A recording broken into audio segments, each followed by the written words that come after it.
खुलुमबाय बयनिसिमबो आंनि बे डेली आपडेट बड' इउट्युब चेनेलाव नोंथांमोनखौ आरोबाव बरायहरबावनाय थाबाय। दिनै आं नोंथांमोननि गेजेराव मोननैसो सानसेयारि खौरां लानानै फैदों। आं आसा खालामो नोंथांमोना भिडिअखौ जोबजासिम नायलांगोन आरो लोगोसे चेनेलखौ साबस्क्राइब खालामनानै लागोन। दिनैनि गिबिसिन खौराङाव दङ आसाम सोरखारा बेसेन नाङै मुलि आरो जाग्रा मुवाफोरनि थाखाय 175 कौटि रां गनायथि होदों। आसाम सोरखारा मैया जान आर'ग्या स्किमनि सिङाव गासै 175 कौटि रांनि मुलि, सार्जिकेल आरो जाग्रा मुवाफोर बायनायनि थाखाय रांनि गनायथि होनायखौ फोसावदोंमोन। बे स्किमनि थांखिया रायजो राजानि सावस्रिखौ रैखा खालामनाय आरो रायजोआव बेरामिफोरनि थाखाय थि समाव आरो बाङाइ बेसेननि फाहामथाय होनाय। बे स्किमआ गं 12 मेडिकेल कलेज, स्टेट केन्सार फसंथान, ओनसोलारि डेन्टेल कलेज आरो टि गार्डेन हस्पिटालफोराव सुपार स्पेशियेलिटि फाहामथायजों लोगोसे रायजोनि गासिबो मेडिकेल कलेज, देहा फाहामसालिफोराव गोनांथार मुलि, सार्जिकेल बेसादफोर आरो जाग्रा मुवाफोरखौ बेसेन नाङाजासे होनाय जागोन। बेजों लोगोसे केबिनेट जथुम्माया जारिमिनारि राज फुजाखौ जौगाहोनो थाखाय फ्राय 2000 राज कमिटिफोरनो 25,000 रांनि राङारि हेफाजाबखौ गनायथि होदों। आरो बेजों लोगोसे गिबि मन्थ्रि हिमन्त बिश्व शर्माया सोलिबाय थानाय आसाम थोंजों थिसनथाइ आनजादनि ADRE नि फिथायखौ फेब्रुवारि 2025 मायथाइयाव फोसावनाय जागोन होनना फोरमायदों। नैथि खौराङाव दङ आसाम केबिनेटआ मुंदांखा आर्चारी जयन्त तालुकदारखौ DSP महरै थिसननो गनायथि होदों। मैया आसाम केबिनेटआ मोनसे मख'जाथाव थांखिजों गुवाहाटीनि सासे मुंदांखा बोरला गावग्रा जयन्त तालुकदारखौ नखर आरो राजखान्थियारि बिफाननि सिङाव लेङाइ पुलिस सामलायगिरि महरै थिसननो गनायथि होयो।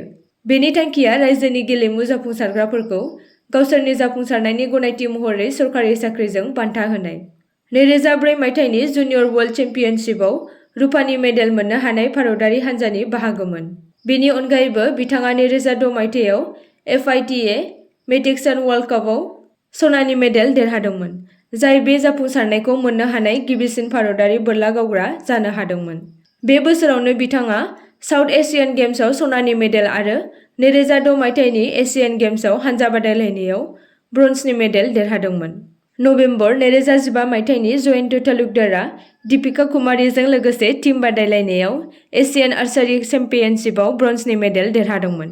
बिथांनि जाफुंसारनायखौ मान होनो थाखाय आसाम केबिनेटनि बिथांखौ DSP महरै थिसननो गनायथि होदों।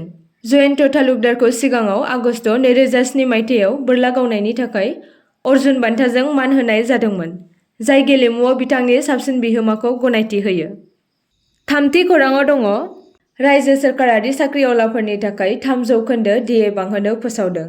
आसामनि गिबि मन्थ्रि हिमन्त बिश्व शर्माया मैया दिसेम्बरनिफ्राय रायजो सोरखारनि मावफारियाफोरनि बेसेन बांनाय अनसुंथाइखौ 50% निफ्राय 53% बांहोनाय जागोन होनना फोसावदों। 3% बांनायखौ जुलाइनिफ्राय सिगांनिफ्रायनो बाहायनाय जागोन। मैया रबिबाराव गुवाहाटीआव केबिनेट जथुम्मायाव हिमन्त बिश्व शर्माया बुंदों दि रायजो सोरखारनि मावफारियाफोरा सिगाङाव 50% बेसेन बांनाय अनसुंथाइ मोनोमोन। मावफारियाफोरा गावसोरनि दिसेम्बरनि बेथनजों 50% DA मोनगोन। बेनि ओंथिया बेनोदि बिसोरो 3% बारा DA मोनगोन आरो बियो फैगौ जुलाइनिफ्राय गोहोम गोग्लैगोन। बे दाननि जागायजेननायाव मिरु केबिनेटआ मिरु सोरखारनि मावफारियाफोरनि थाखाय 3% DA बांनायखौ गनायथि होनायनि उनाव बियो फैदों। बे बांनाया पेन्सनारफोरनि थाखाय बेसेन गोसा रिलिफआवबो बाहायजायो। गाहाय मन्थ्रि नरेन्द्र मदिनि दैदेननायाव जानाय मोनसे मेलाव गनायथि होनाय जादोंमोन। बेजों लोगोसे गिबि मन्थ्रिया बेखौबो रोखा खालामो दि बे दाननि बेथननि अक्ट'खौ बांहोनाय जादों। बेखौ रोखा खालामनानै होयो दि मावख'गिरिफोरा दिनैनिफ्रायनो गावसोरनि बेथनखौ मोनो, जायजों बिसोरो रांखान्थियारि नारसिननाय गैयाजासे दिवालीनि फालिनो गनायथि मोनो। बिथाङा बुंदोंमोन दि जों रायजो सोरखारनि मावफारियाफोरनि थाखाय बे दाननि बेथननि अक्ट'खौ बांहोदों। बे दाननि बेथनखौ दिनैनिफ्राय जागायगोन जाहाथे गासिबो मावफारियाफोरा दिवालीनि सिगां गावसोरनि बेथनखौ मोननो हायो।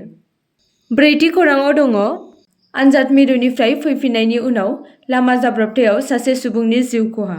मोनसे दुखुनांथाव जाब्रबथायाव सयगावनि आलेकजारिनि सासे सेंग्रा कौशेक दासआ खोला कामरुपनि मिर्जानि मोनसे आनजाद मिरुआव गावनि बिनानावखौ दोननानै फैनानै उनाव लामा जाब्रबथायाव जिउ गोमायो। कौशेक दासआ गावनि बिनानावजों मिर्जा मिरुआव ग्रेड 4 आनजादनि थाखाय थांफादोंमोन आरो गावनि बिनानावखौ आनजाद मिरुआव दोनहैखांनायनि उनाव सासे लोगोजों खाथियाव जाग्रा मुवा जानो ओंखारलांदोंमोन। खाथिनि जायगायाव थांबाय थानाय समाव कौशिक दास आरो बिथांनि लोगोआ आनजाद हलनि साखाथियाव गंसे कन्टेनार गारिजों सौग्रावलायो, जायनि जाउनाव दुखुनांथावै बे जाथायाव कौशिक दासआ जिउ गोमायो आरो बिथांनि लोगोआ जोखोम जायो। बिथांनि गोथै सह'खौ पस्टमर्टम आनजादनि थाखाय गुवाहाटी मेडिकेल कलेज हस्पिटालाव दैथायहरनाय जादों।